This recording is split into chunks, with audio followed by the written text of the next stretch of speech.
नमस्कार। समस्तीपुर से जो खबर आ रही है उस खबर को लेकर कई तरह की चर्चाएं होनी शुरू हो गई है। खबर क्या है, जरा इस पहले हम इस पर चर्चा कर लें कि समस्तीपुर में एक सरायरंजन विधानसभा क्षेत्र है जहां से बिहार सरकार के कद्दावर मंत्री विजय चौधरी चुनाव लड़ रहे हैं। उन्हीं के कंस्टिट्यूएंसीज में आज वीवीपैट की पर्ची मिली है। जैसे ही ये पर्ची मिली हंगामा शुरू हो गया और हंगामा होते ही डीएम एसपी तक को वहाँ पहुँचना पड़ा।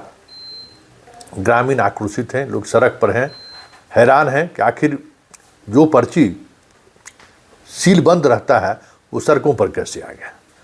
हालांकि कई तरह की बातें सामने आ रही हैं कि ये शुरुआती दौर में कहा गया कि ये मॉकपॉल का है, फिर कहा गया कि कुछ पर्चियाँ ऐसी होती हैं जो ट्रेनिंग के दौरान वहाँ पे जो कलेक्शन सेंटर है वहाँ पर ट्रेनिंग दी जाती है, उस दौरान बहुत सारी पर्चियों का इस्तेमाल होता है, लेकिन वो पर्चियाँ डिस्ट्रॉय कर दिया जाता है। आखिर वो पर्ची पहुँची कैसे वहाँ।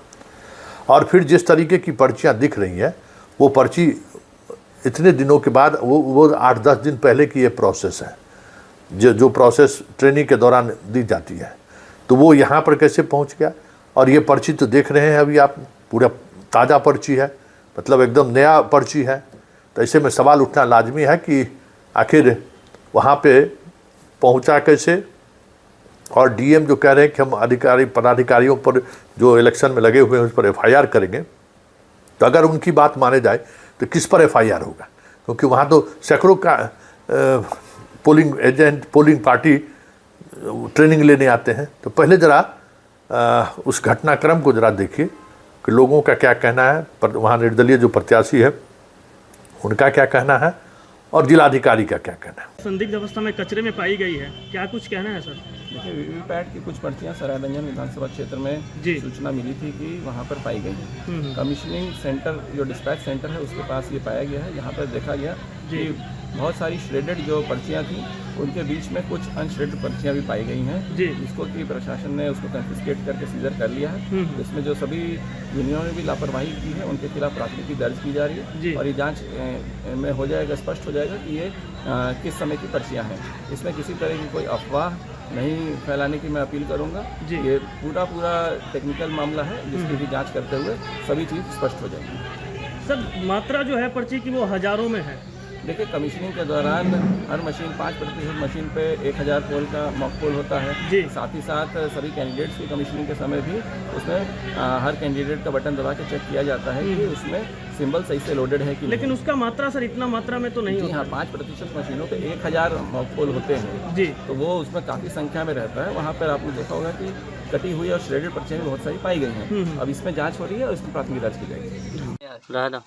मीडिया वाला काम करे रखो तो और किसका है, कौन कौन वोट है रखो तो गिरा होता। सबसे ज्यादा कुणाल जी का है। कुणाल का बहुत अलमारी छाप भी आप बताए वो काम किया लखन हमने आर के ले लिया कथी साथ वो कैसे किया।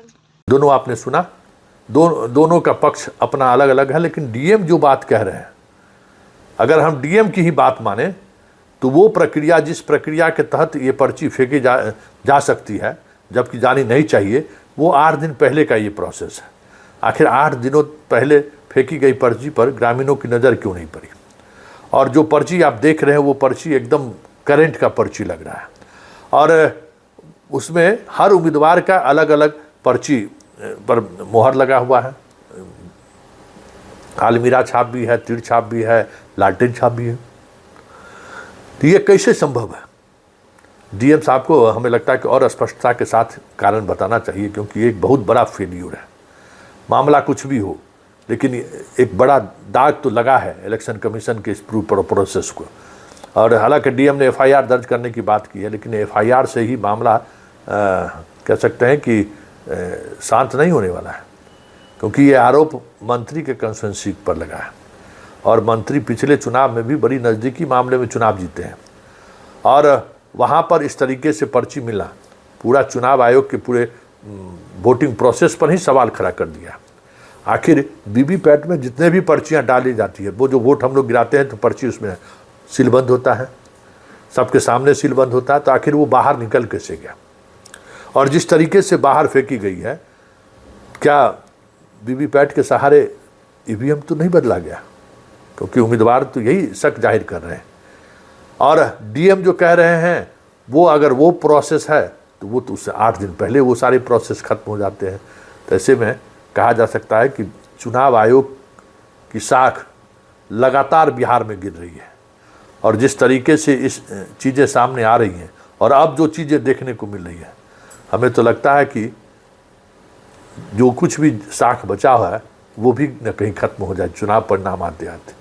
और वोट चोरी का जो आरोप है, इस तरीके की चीज़ें सामने आने पर तो उसको और बल मिलेगा।